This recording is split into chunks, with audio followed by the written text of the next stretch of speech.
Thank you for joining us. We are here at the Gulf African Bank discussing about Islamic finance for small and medium enterprises in Kenya. And joining us today is Mr. Abdalla Abdulkhalik, who is the CEO for the Gulf African Bank in Kenya, and he'll be giving us insights on what exactly is the role of Islamic finance in Kenya when it comes to financing small and medium enterprises. Karibu sana, Mr. Thank you very Abdalla. much. Okay, so my first question would be, how does Islamic Bank exactly work in Kenya? Okay. Islamic Bank is a form of banking or financial transaction that conforms with the Sharia law. And the essence of Islamic banking is about fairness and transparency to all transactions that you do with your customers. And it is meant to empower and enable the community to improve their well-being and wealth. Okay. And how old is Islamic banking in Kenya? Islamic banking in Kenya is about 10 years old. It started in 2008. There are currently about 3 fully-fledged Islamic banks in Kenya, namely Gulf African Bank, First Community Bank, and DIB, which joined the industry just recently. There are several other Islamic banking windows within the conventional banks to support the customers who want to access this product. Okay. So in your opinion, or maybe because you're an expert in this field, you tell me what's the difference between Islamic banking compared to traditional or conventional banking? Okay. The main difference is the processes that we follow. There are quite actually a few differences that as much as the end result may sound the same, but the processes that are followed by Islamic banks are what contributes 20%. Then we jointly own the house with that same ratio. Now ensure that the transparency and ethical banking that we follow.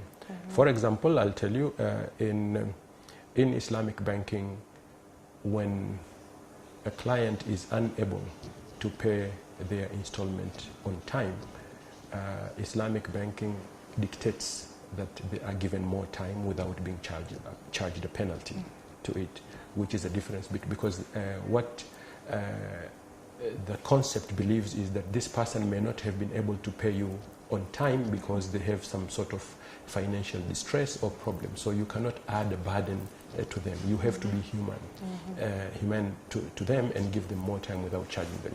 As much as this may have been abused in some circumstances, and therefore Sharia scholars have said, okay, if you think it's an abuse of the system, charge them, but that money goes to charity because it's not lawful money. It's just a deterrent.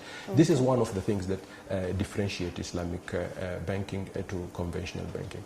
Okay. When it comes to the small and medium enterprises in Kenya, how can they tap into Islamic banking, especially in the country? In fact, SMEs should be the real target for Islamic banking because, as I said earlier, it actually refers to enabling and empowering the community. And these are the people who are at the lower end of the market who cannot access credit otherwise if they are not supported, or if banks like other banks will not trust them by giving them these credit facilities. And that's the major focus of an Islamic bank, to empower and enable the community, not to enrich itself or to go just for the riskless customers in the industry. If it does not support the community as a whole, then the concept itself will have failed. Okay, so SMEs especially contribute to about 60% of the country's GDP and also about 80% of employment, I want to assume. But is this access to Islamic financing limited only to Muslims, or does it also factor in non-Muslims?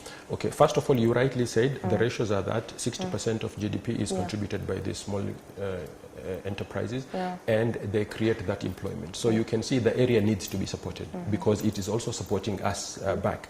Two is that because the masses are there, if now you think commercially, even for Islamic banks and other conventional, this is where if they want to create value for their shareholders and where they can do more business is through SMEs, because that's where. Now, the perception about Islamic banking being only accessible to Muslims is wrong. First of all, we, as a Gulf African bank, we have a sizable portfolio of customers who belong to different faiths. Not just the Muslim community, we have across the board. Maybe we have not done enough awareness to others to understand what this product is. It's not about selling faith. It's about selling a financial product which is acceptable, which is fair, and to be acceptable to the wider population of Kenya. So it is definitely not just a product for Muslims, it's available for everybody. Okay. So for a non-Muslim who wants probably to seek one of your services or to use one of your products, what are the basics that they need to know when they're approaching an Islamic the Islamic finance sector? Yeah. All they need to do is to approach the bank. You will find experts in all branches of the bank, and not just Gulf African Bank. I'm talking about the industry as a whole. And you will find somebody who can give you the basic understanding of what it is about. Okay. We have tried also to put some basic information on our websites, and also this information now is available widely. Even if you Google it today, you will understand what is the concept itself. Yeah. But I also agree to the fact that maybe Islamic banks need to do more to reach out to people and explain to them that what this is all about. And I'm sure if they come to understand it fully, they will appreciate it more than the conventional bank. Still on the same question of non-Muslims, do they need, I understand that the Islamic financing sector is governed by the Sharia law. Yes. Is there anything specific that a non-Muslim needs to know about the Sharia law so that they know the aspects of when they're borrowing the money?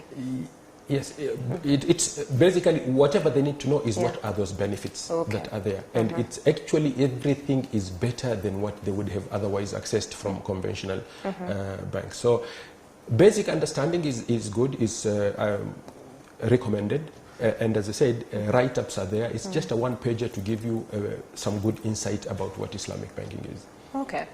Someone called Lillian Ruto had asked, I would like to understand more about Reba. Yes. I don't know what Reba is an Arabic word for interest, okay, or usury. Now, interest is any amount that is paid as a fee or rental of money, which is not acceptable to Islam. Okay. Money can only be earned through trade or through business partnerships, but not money over money. You cannot rent out money and receive more money to it. And that is where it's not acceptable. Now, in the Sharia, it did not explain why interest is not acceptable. It's just a command that don't. Scholars have gone further to say what were the reasons, but whatever they are, the basic thing is that it's not acceptable. And many scholars believe that because interest is exploitative. When somebody is in dire need for money, maybe for medical treatment or education or any purpose, but you can easily take advantage of them by telling them, I'll lend you money and you will pay me maybe 2 times the money. And if it's a matter of life and death for me, I will just have to take the money. Then it becomes exploitive. Yeah? And this is what Sharia doesn't allow people to take advantage of the other. Whatever it is, let us do a trade, let us do a partnership, and then and if you have that need that somebody is in dire need for that, when you actually lend them money, you should expect them to pay you exactly what you gave them. Oh, okay. So, but in that context, how do you make money? How do you make your profit? Good question. Yeah. Now, I know this has been a question lingering to many of the people who were in the chat today. As I said, we do trade and we do partnerships.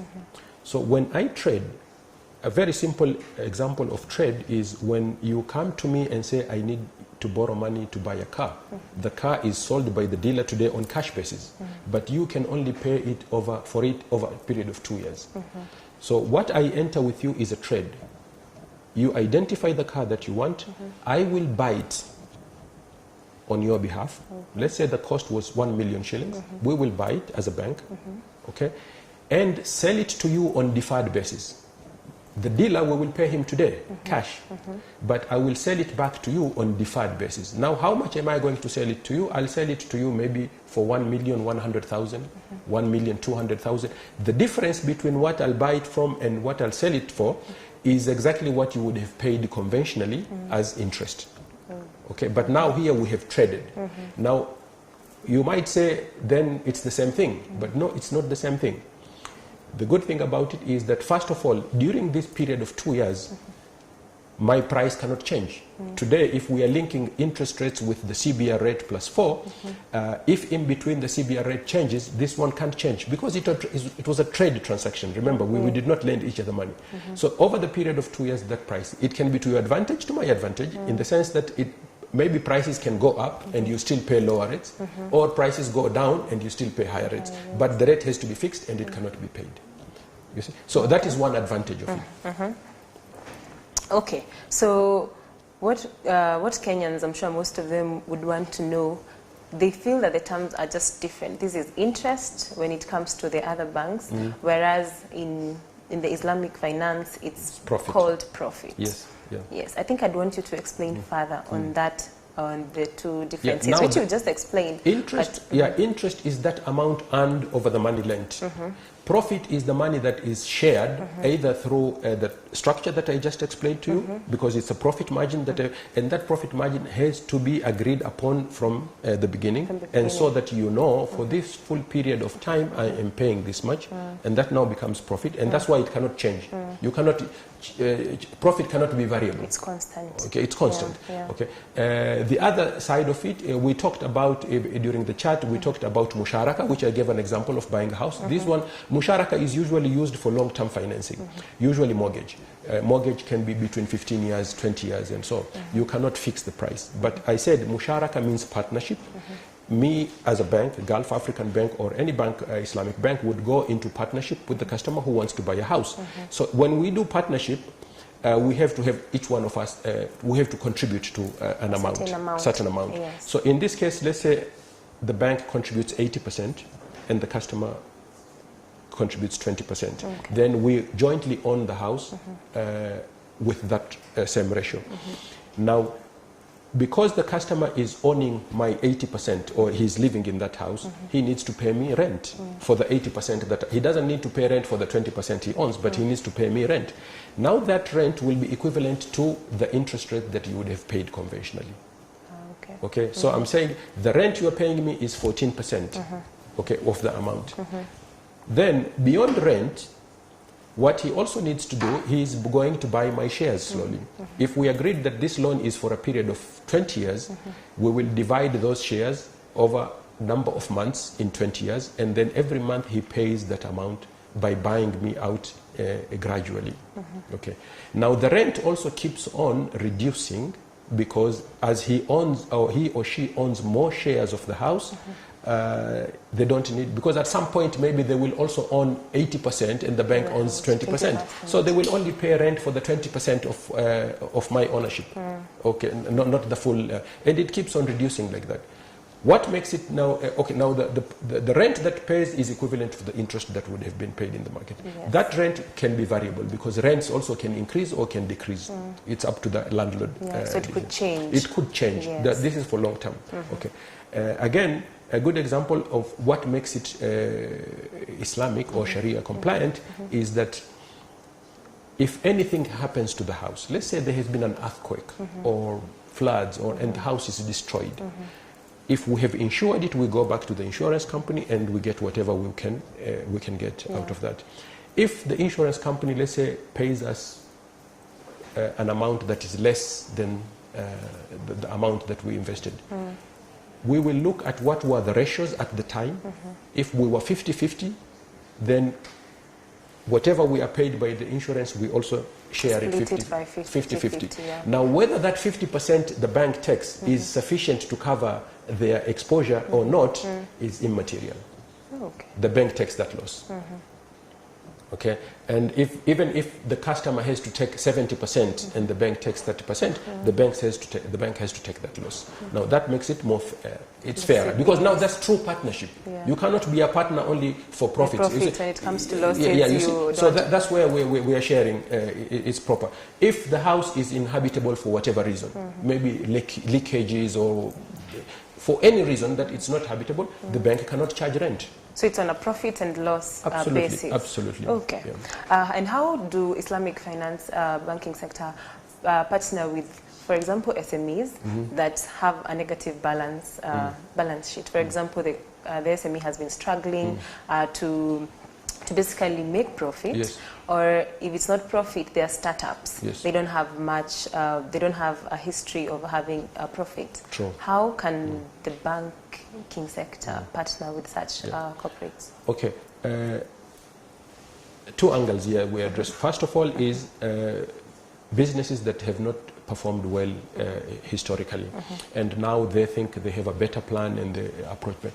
Usually banks have a problem with this, especially with our systems that when a company has a very poor financial history and you continue lending them, it's considered like reckless lending. It's similar to lending money to somebody who cannot demonstrate ability to pay. If somebody's salary is, let's say, 100,000 and you give him a loan whereby at the end of the month he has to pay 90,000, how does he survive with 10,000 shillings? You know, that reckless lending. You see, so that becomes a challenge. However, and one thing that many customers don't know is whenever you have a business that is not performing well, all you need to do is to approach your bank and tell them that this has not gone well, I want to restructure this, I want to change my strategy, I want to do this. 99% of the banks will accommodate you. It is a lot easier to accommodate a customer. We have an interest for that customer to perform well. Any bank has an interest for their customer, because when the customers grow, they grow together with the bank. Yeah. Your dealings with them increases. So banks have an interest. No bank would want that to happen. And it is even more difficult to foreclose on a property or an asset than to help the customer. Sometimes it reaches a point where there is no other way to do it, but you go to that. But this is what customers need to do and what to know is approach your bank, tell them that I have this problem, I'm changing my strategy, I have to do this, and they will, 99% of the time, they will go with you. Then we talked about startups. Startups, again, there are two challenges. One startup will be somebody who has done proper homework of what they want to do and develop sufficient skills for whatever they want to do, but they do not have the starting capital to do the business. These ones are easy to manage. Then there are other startups is that because everybody has been successful in this business, I want to go also so that I can, and you do not have any background to it, and those becomes more difficult to do. So the right way to do it is for somebody first of all to learn the skills. Some kind of startups that banks accommodate is you come and do a startup, but you show some experience. If today I said I have been unemployed in this industry for 5 years, now I want to live and do my own thing. That gives a lot of comfort because you know what you do. You have developed the required skills for it. But startup out of the blue becomes a bit challenging. Okay, so what it means is that the startups need to have structures, that's one, have the skill set to be able to access finances from you. Yes, to give comfort to the bank. Remember, banks, whatever money that give to these customers belong to other customers who have entrusted us to it. So we have to make sure that we also invest it prudently. Okay. On the issue of SMEs, especially those that are based on the counties, how do you offer LPO financing? We do offer LPO financing, especially when they are from government or from county governments or from acceptable institutions to us. And And I believe all other banks have this facility. It's how they are structured. For us, we have gone further to make sure that we also offer it on unsecured basis. We can offer up to 20 million on unsecured basis, but it's a product that is widely accessible to many other banks. Okay. How about advisory services? Yeah. Do you offer advisory services? Yes, we do offer advisory services within the industries that we operate in. For example, if you come to the bank today and ask for an advisory service on tourism sector, we may not be able to give you that because it's not an area where we have concentrated. But we do on trade, on industries like oil and gas, on construction, because we have done this for so long, and we can give you, even share with you the experiences we have with other customers, that how it has worked for them. Okay. How about acquiring property on long-term investment plan? Acquiring properties in long term, such as? Yes. So, for example, somebody wants to acquire property. I think the example you gave for the house. If you want to own the house in the long run, you would have the same profit and loss sharing when it comes to such a business. It's going to be a partnership? Yeah, it's going to be a partnership. Yeah, it's going to be a partnership. And as I said, because our intention is not to own that house, whether it's a house or a company or a machinery. Our intention is, at the end of this certain period, we want you to buy it from us. We are not even allowed to invest in those things, but to accommodate the Islamic banking, Central Bank has given us approval to now own jointly, with the intention of offloading it at some point to the customer. Okay.